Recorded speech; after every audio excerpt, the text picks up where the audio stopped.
Hello বন্ধুরা, শুভ দুপুর। চলে এলাম পুকুর ঘাটে মাছের খাবার ছিপ নিয়ে। মাছকে অনেকদিন খেতে দেওয়া হয়নি, মাছকে খেতে দেব, মাছও ধরবো। তো চলুন আমার সঙ্গে পুকুর ঘাটে।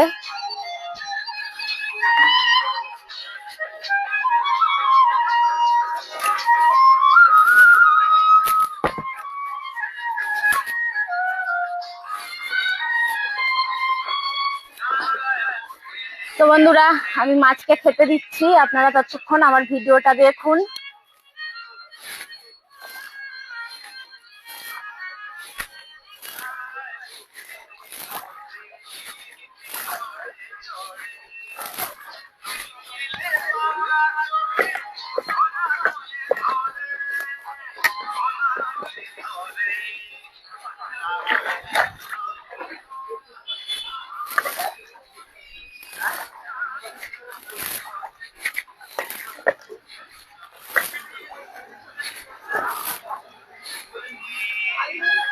তো বন্ধুরা, ভিডিওটা কেমন লাগলো আপনারা জানাবেন অবশ্যই।